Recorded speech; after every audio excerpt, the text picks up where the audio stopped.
Let's do this before we start with the questions. Let's learn a little bit more about you, Pat and Pam, if you could introduce yourselves, and more than just what your title is on the screen. Oh, why, thank you. Good afternoon, everyone. I am Pam Zager, Executive Vice President of Operations here at World Travel. A little bit about me. I've been in corporate travel, or travel now, for 35 years. God, crazy to think about it. Either in the multinational, national, or global travel arena. So I've been with World Travel now for 9 years, and this topic is very near and dear to my heart. So thank you, Mike and Lisa, for inviting me to be part of the panel. You're up, Pat. Okay, I'm Pat McDonough. I'm the Chief Executive at Clarity, which is one of the UK's largest TMCs. I've been in travel really all of my career, spent some time in leisure before joining the business travel industry in 2012. Privileged as well to be the chair of One Global and work with Jodie and the team to grow that business and grow the community and make that happen. And delighted to be here. Excellent. Thank you so much. And to your Clarity team, to the One Global team, and then all of the other suppliers, especially that great panel that we had right before the break. Thank you very much for joining us.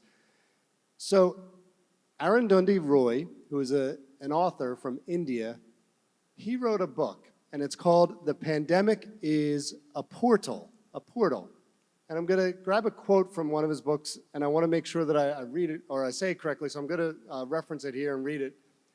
Historically, pandemics have forced people to break with the past and imagine their world anew. This one, meaning this current pandemic we went through, is no different. It's just a portal, a gateway between one world and the next. I think it's really fitting for what we're going to talk about, because we all know it's affected our industry tremendously. The pandemic, COVID, affected our industry tremendously. I'm sure it's affected many of you personally as well. So I want to take 30 seconds for you just to reflect on maybe one thing. See if you can come up with one thing in your mind that changed in your life because of the pandemic. One thing. I'm not going to call on you, so don't worry. But one thing. And I'm pretty sure it's easy to come up with one thing. I'll give you my example. Pre-pandemic, I turned on the TV and channel surfed. I really did. That's how I watched TV. I would channel surf through the networks, through ESPN, all 22 ESPN networks, and that's how I watch TV. Post-pandemic, I rarely do that. It's streaming video. It's going to Netflix or YouTube or one of the other streaming options in order to watch TV, and I enjoy it doing that way. The problem is I enjoy it so much that pre-pandemic I used to run a lot, and now not so much because I'm watching Netflix and getting hooked on Suits, and I think I'm on episode or series 4. So our lives have changed, and I'm sure we're going to talk about some of those ways that the industry has changed. So let's start with, in this post-pandemic world, and Pam, you can probably go first here, ladies first. What's different and why? All right, thanks, Mike. And you know, that quote that you just stated is so relevant, because being in the industry for 30 plus years, you know, just travel disruptors is not new to the industry, right? It's very relevant. We've been through different geopolitical issues, pandemics, endemics, all of that. But one thing that always comes through is that the travel industry is resilient. And so, though we're now coming out of a pandemic and considered it the new norm, though I still think we're establishing what that new norm is, what it is showing is that it is resilient and travel's coming back. Even with all the naysayers that were out there saying like, oh, travel's not going to come back, they can do it through the web, they can do it through Zoom, and we all know that's not the case. You have to have business, you know, in front of people. But the biggest thing that we're seeing right now as it pertains to corporate travel is really in the workforce. And I say corporate travel, but I bet you if I ask out there, how many of you are looking for good workforce? Every single one of your hands are probably going to go up, right? Actually, let's do that. How many are looking for good workforce right now? Yep, exactly. So it's a global issue right now. But because when we're in the pandemic or going into the pandemic, what people don't realize is that there was 5 different generations in the workforce. That's no longer the case because the pandemic pushed people to retire. They changed the outlook of what people did, and I think we need to take the step back and just review what world travel did during the pandemic, because we took a different approach than most, in fact, maybe all, which is we did not downsize our workforce. But what we did allow to happen was natural attrition, meaning, and this happened, in the Great Recession back earlier 2000s, 2007, 8, and 9, where people leave the workforce and decide to have a new hobby or try a new business sector. We allowed that to happen. So we let natural attrition happen. So when we came out of the pandemic, we were in a really good position then compared to our competitors. But now let's fast forward to present time. Because of that workforce challenge that we're having, it's not just us being able to recruit staff and talent and get them to the level that we need them to have to provide good service, but it's the suppliers as well. The airlines are recruiting, the hoteliers are recruiting, the car services, rail, it doesn't matter what sector you're in. So that domino effect that it has on the front line is staggering, because the ability to be able to service a caller or an emergency event is that much more challenging.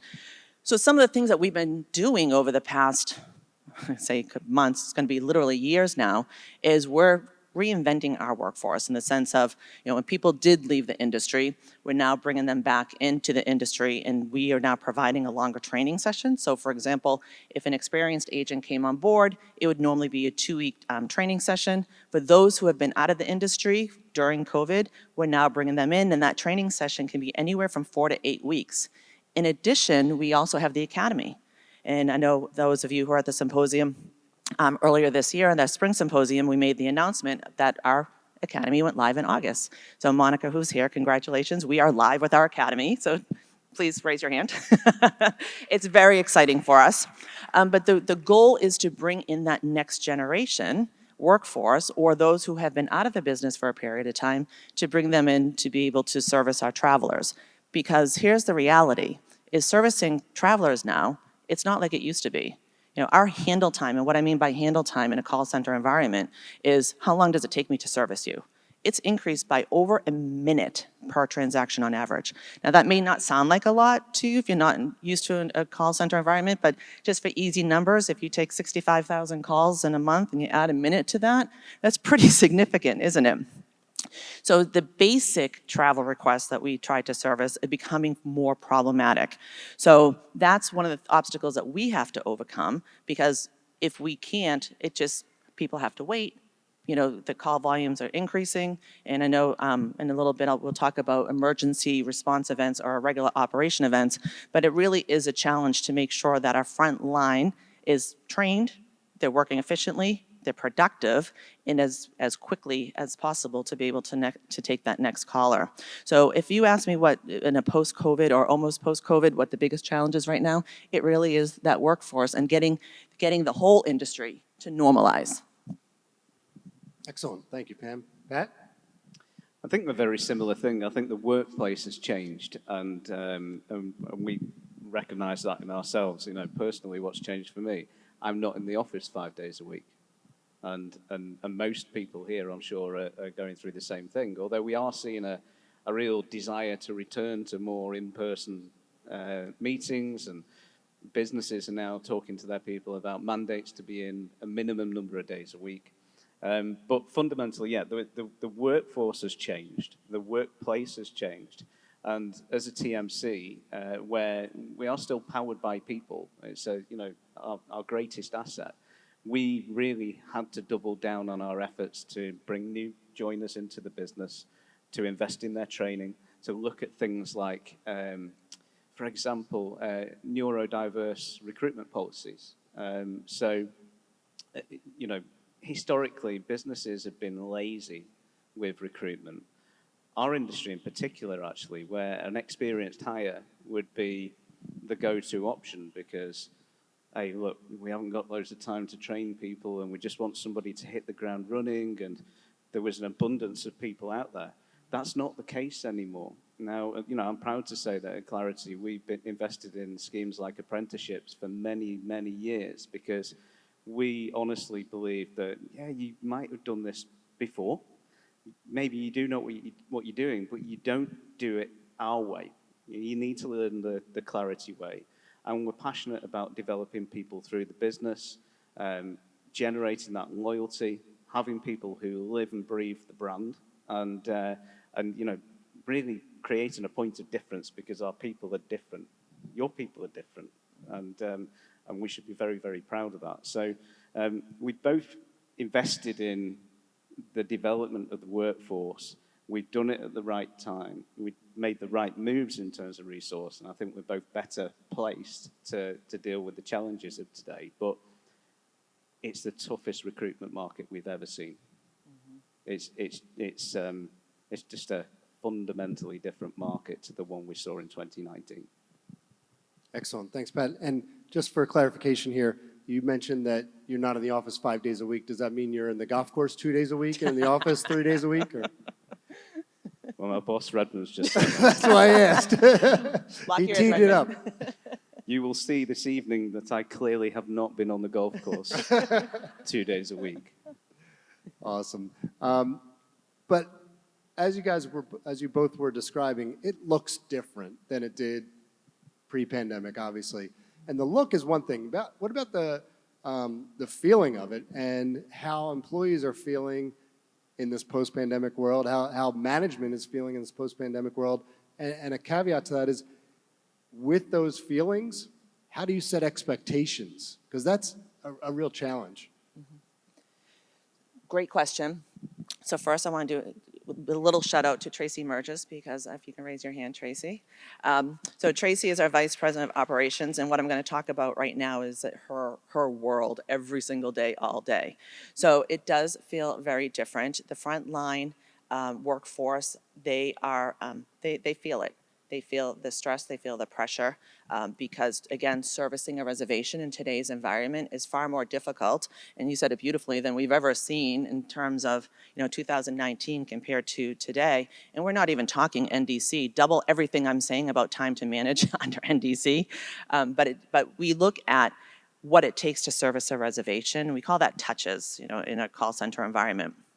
And our goal is always to have our touches less than three communication points per transaction, because the minute you have more touches, more communication points, the more chances there are for mistakes to happen or frustration because there's a miscommunication, etc. Well, I can tell you right now, we are much greater in today's environment than 3 communication points per transaction. Some of our clients in today's environment can be 5 to 7. And that's when we see that, we then engage the account management team to be able to say, this is way too long to be able to transact, because if we calculate that into, that handle time that I talked about just a few minutes ago, that adds a lot more complexity and again, room for errors, to be happening. But what it's very interesting is during COVID, our booking trends were very close to travel. And that was understandable, right? Because it was a cyclical virus and people didn't want to book because they didn't know if there's going to be restrictions. They didn't know if they're going to be able to travel. Did they have to cancel?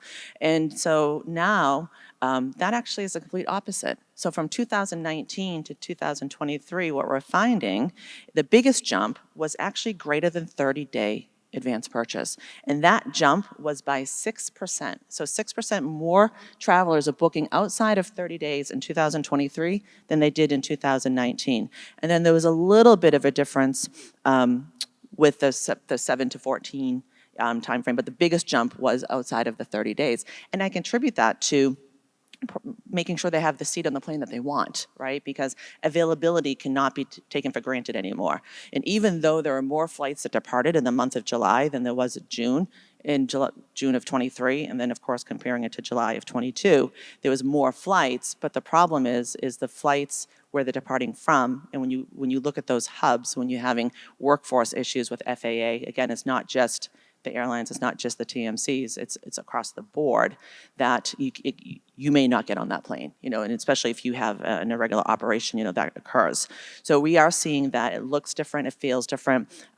Another thing that we see a big difference is a lot more meetings, group and meeting movement, because of what they call the hub travel, because in post-COVID, the workforce being spread out, they're not always in the office, they're spread out, so they're doing a lot more of that travel, and that's where we're contributing a lot of that 30-plus advance purchase. Mm-hmm. I think just to build on some of those points, there's a trend towards, and I'm sure you've all heard the word purposeful travel. So really sweating the return on investment. People, when you take something away and you bring it back again, you begin to understand the value of it better, don't you? And naturally, businesses, when an entire year in some cases without travel, and when you replace that, when you bring that back, you have to ask yourself some serious questions. We didn't do this last year. Why am I doing this now? What do I expect to get out of it? And do I want to travel as much as I did before? How am I going to sweat this trip as best as possible? That might mean that you do book further in advance to drive the right buying behaviors, all the good things that we advise our clients to do. But it also may mean that you stay for longer, that you try and achieve multiple objectives on that trip.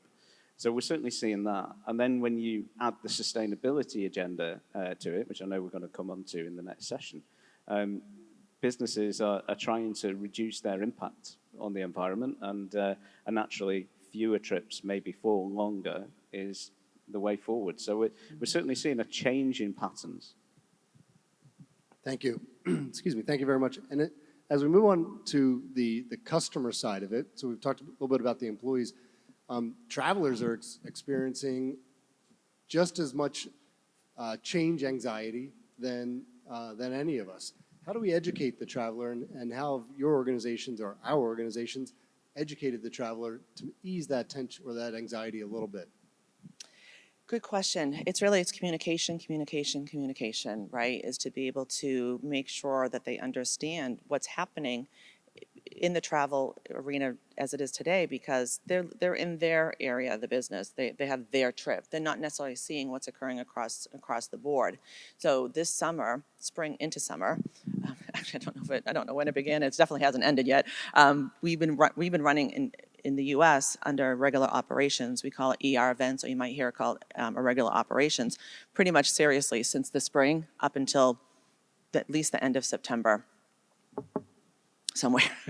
The last couple of weeks have been a little bit more manageable, but it's really trying to educate the traveler that what tools do they have available to them.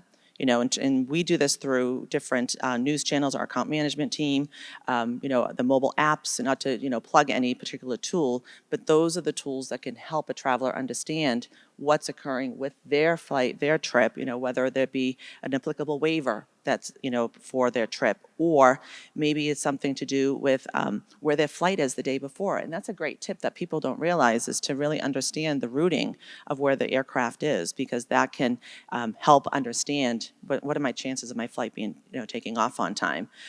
What happened this spring into summer is the major hubs in the U.S. were required to decrease their lift, even though, again, like I said, there was more flights that departed or scheduled to depart in July. The major hubs like a Newark and a Dallas and those type of hubs were required to decrease their flights. So what happened was those planes were full, you have an irregular operation, and there's no seats to be had for days later. So that ends up being a problem. So how do you eliminate that?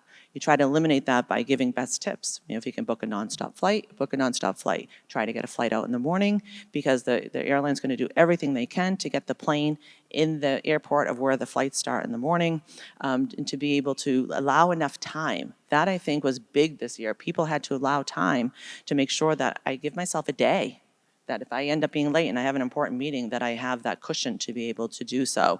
And those are things that, from a travel management standpoint, we can't assume it's known. You have to continually communicate that, because maybe it's a new traveler, or there's a new department that just started traveling, that they just don't know what tools are available to them, because it hasn't been easy. But one thing I have experienced, just like, we listen to phone calls, we do surveys, is that it appears to me that the traveling public they are more patient, and they do have an understanding, at least the ones who are the road warriors, and they have an appreciation for when the service is there and to be able to help them navigate through, these challenging times. And here's the situation, is that there will be an end to this craziness and this chaos, but right now we're just in this transitional phase with this workforce.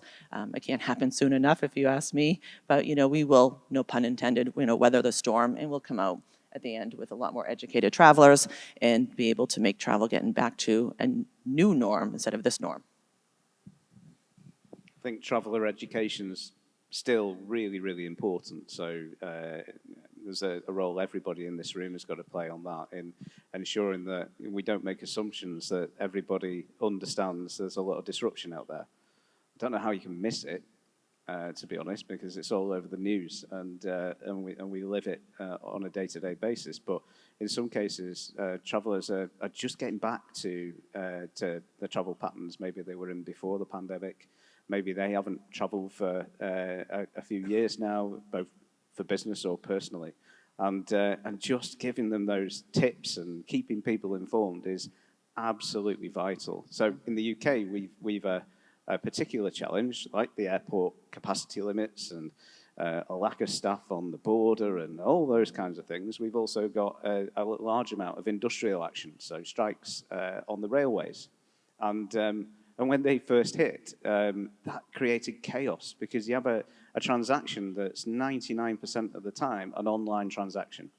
We never touch it. Everything's automated.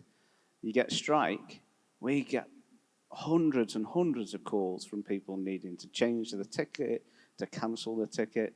And actually, you know, for us, the trick was ensuring that everybody got good notice when we knew there was going to be a strike. We avoided people booking in the first place when we knew a strike date was imminent. And we did everything we could to keep customers informed. I think expecting the unexpected is probably the best way to describe it right now. Well, great answers. Thank you very much. As a continuum to that discussion in educating the travelers, just communication in general and the choices that we make as consumers and our travelers are making as consumers have changed. Those choices have definitely changed. How has that affected your businesses? So one of the things we've done is we've recognised that the next generation of travellers don't necessarily want to send an email or even pick a telephone up. They're quite happy to do a live chat. It's completely different, isn't it? I'm sure many of you have end users who are far more comfortable sending a WhatsApp than they are sending an email. So we've invested in what we call real-time service, which is that ability to contact us in whatever way suits you, but is very instant, is very relatable for a new generation of travellers, and for us actually, tremendously productive. So in the time we can handle a single call, we can do 3 live chats. That makes a big difference in terms of the service levels and the time it takes us to respond to our customers. So we're thinking about the ways in which we communicate, the ways in which we interact with clients, and trying to modernize them, give choice, and ultimately produce those efficiencies. Yeah, it's a really good point, and it's an important one because what we're finding is we do have a lot of people that email still in today's environment, and what happens is they'll email emergencies, and that's not best practice. Please don't do that. Don't do that. It doesn't work. Because when we're in a regular operations or an ER event, the priority that we have is phone calls take top priority, texting is priority number 2, and email is priority number 3 because it's all hands on deck and we're operating in an ER mode. So it's really important that, what's interesting in our environment is even though we do have texting capabilities, a lot of our customers don't use it. It's very, very, a couple of customers might use a lot of it, but not too many. But the mobile app is a good means to be able to drive all of that communication too. So if there is, a disruption, if there is, a flight stats update that your flight's delayed or canceled or there is a waiver, all of that's being funneled through that means of communication. I can say that our next iteration of our omni-channel, which I don't know where Ivan is, but Ivan is tasked with giving us the greatest omni-channel. We will be having more features that will be fed into that, and we're hoping that will be by the end of '24. Great, thank you. It was a hot topic at one of our advisory board meetings recently where we were talking about traveler communication and reaching out to them. And one of our advisory board members, a travel manager from New York, said, there's a certain group of travelers in my network of travelers that I only want to communicate with them through emojis because that's the only way they're going to respond to is the emoji response. Pretty entertaining comment. Mm-hmm. Pat, you mentioned purposeful travel earlier, and let's not talk about bleisure because I know that's one of your least favorite words, but let's talk about purposeful travel just a little bit more and define that for the audience and see what changes are coming in the industry with respect to that. So as I said, I think underpinning purposeful travel is the need to save both CO2 emissions and costs, or realize the return on investment from that trip. So we probably got into a mentality, and I know I did, where we would routinely travel, and there would be occasions where you'd wonder why did you do that? It was typical of me, for example, to hop on a train to London from Manchester once a week and go to one meeting and then come back on the same day. And if anyone knows the UK rail system, you will know that that is not cheap. And actually, the pandemic forced us to change our mentality around that. And now, you know, I'm probably more like once a month into London. I may go for a couple of days. I'll try and hold multiple meetings, try and, you know, do as many things as possible in a single trip. It costs a business less money.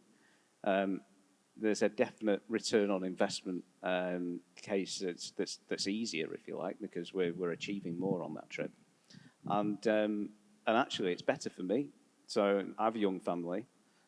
It's not great when I'm returning at 10, 11 o'clock at night, and although I do manage to skip bedtime and things like that with the kids, which is a relief. But in all seriousness, that work-life balance is stronger as a consequence, and people are looking for that. A lot of people spent a lot of time at home during the pandemic and enjoyed that. So if I'm going out to travel, if I'm doing something, and I'm sure this resonates with everybody in the room, why am I doing it? What do I expect to get out of it? And fundamentally, is it really necessary? It's a big part of our job, this, and we've always talked about wastage, but in very few cases have we really seen, it really embed into a travel culture. It's far more prevalent now. Far more businesses are really challenging the need to travel. Mm-hmm. And when you see the price inflation that we've seen in the last few years, especially around things like airfares, you've got to do it, or your travel program is going to spiral out of control in terms of the cost of it. Yeah, we're seeing very much the similar thought process behind travel. That is it not so much price driven, it's based on purpose. Is there a real purpose for me to travel? And it's interesting that you said that, the trips are longer, because we're finding that as well. Our average trip in 2019 was, low 3-point-something days, and now it's over 4 days. So I'd surmise that a combination of maybe leisure and then combined with using that time to make sure it's well spent and doing maybe a couple of trips, within one trip. Excellent. Thank you. I'd like to open up to the audience for any questions that you may have for Pam or... What's his name? This guy over here. Why did I just almost call you Ewan? I had Ewan coming out of Pam or Pat. Very similar height. It's the height thing, yeah. Any questions? Just raise your hand and we'll bring a microphone over to you. Pam or Pat? Yep. Yes, we have a question here. Raise your hand real high if you can. Thank you. I have a question about the mobile app. That seems like a wonderful opportunity to increase or decrease the communication time. The problem we've had, and I've done this myself, I get the email that says sign up for the mobile app. I'm heading out for a trip and it's blocked by my IT. Is there another option to have either a QR code or a link texted so that this isn't blocked for our travelers?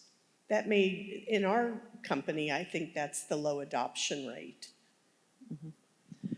If I can just jump in, great question. I think that couple of things, depending on the agency or the country that you're referring to, the IT department and your IT department might be able to talk to be able to unlock that. But a lot of the communications can be communicated through email. It just gets, I don't know if your Outlook is anything like my Outlook, but it gets lost if I have too much stuff going in there. That's why having it in that central place ends up working well. But like the flight stats and the waivers, we do send those via email versus just feeding it through the app.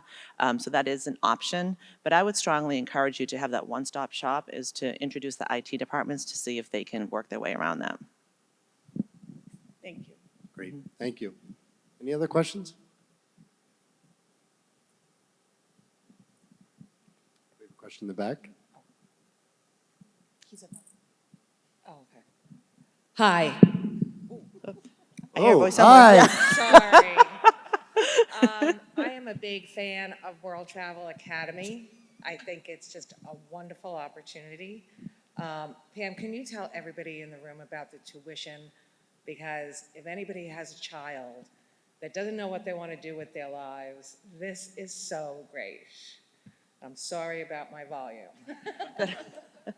I'm sorry, I had a hard time hearing the question. Did you hear it? Yeah, the World Travel, she said hi first, and then it was the World Travel Academy. Could you tell a little bit more about the program itself and how it is such a benefit to the student coming in, especially someone who's looking at college really not as an option and wants to Sure. get in the travel industry, even, you know, the ROI on the tuition itself? Yeah, no, that's a great question. So we spent a lot of time, Monica and team, really understanding what we needed to do to be able to bring that next workforce in. And it really was getting down to that foundational difference, right? So back in the day, again, 30 plus years ago, when I went to travel school, you learned the basic principles of it. So we partnered with the Travel Institute along with Pittsburgh Technical College and built the academy that really teaches that foundation, like in terms of what hub and spoke is and what the codes are, and like going back to the basics. So I can tell you the feedback that I'm getting from the students is that they're learning so much. So there is a tuition cost to it, but if the student does pass and they fall under our cultural needs, et cetera, they actually can earn a lot of that tuition back. After so many months and years. So even though it might be an upfront expense, they can actually have that opportunity to earn it back. I would strongly encourage it for those who want to work in travel or thinking about working in travel, because it gives them a good, it's not a 2-year program. It's I believe it's 12 weeks, Monica, is that right? 12 weeks program, and then they go, the program's not done then, that's the classroom part of it, and then they go into an environment where they start transitioning into an agent environment. So again, I can't speak enough about it because there's not programs out there that promote it. In fact, just to digress a little bit, I was watching a TV show the other day, and they were talking about, it was a ghost. It was in the TV series, and the ghost was a travel agent. And the woman who said like, "Oh, do you remember when travel agents existed?" He was back from the 1980s or something. And I'm yelling at the TV like, "What? No, like, they still exist." So there's this misconception out there that travel agents aren't relevant anymore, and it's the complete opposite. It can be a very lucrative career, and it's a great starting point into an industry that really the sky's the limit. So I hope that answers your question.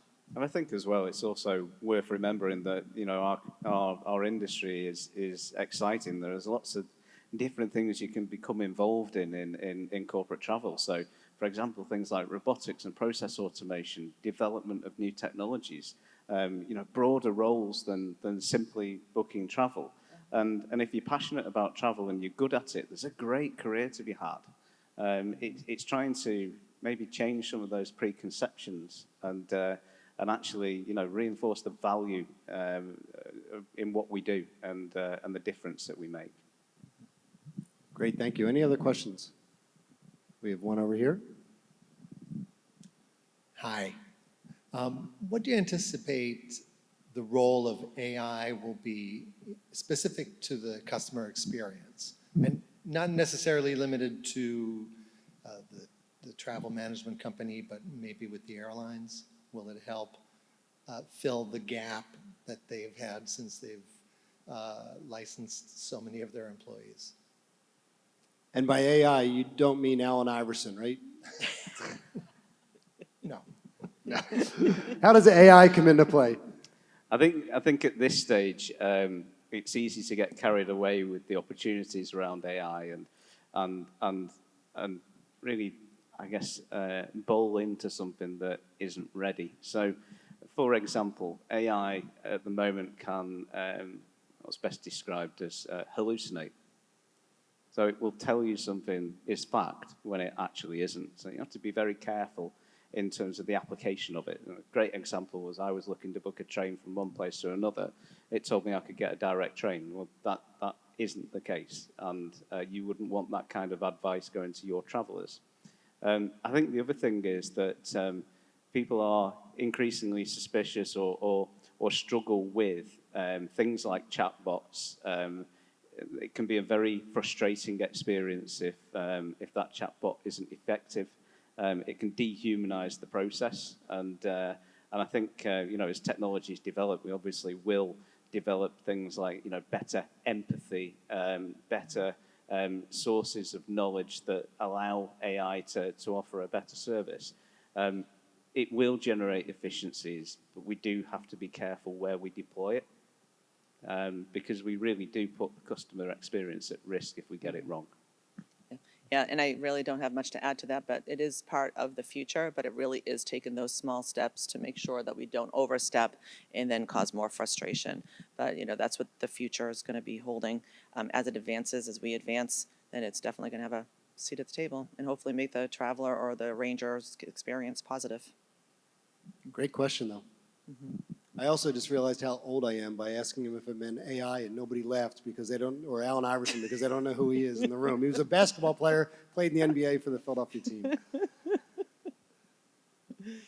All right. Thank you very much. I don't want to pass up the opportunity to just point out one other change post-pandemic that, especially with having Pam Zager on the stage, post-pandemic, the Boston sports teams just don't win championships anymore, right? Ouch. All right. Thank you very much. A round of applause for our panelists here. Thank you.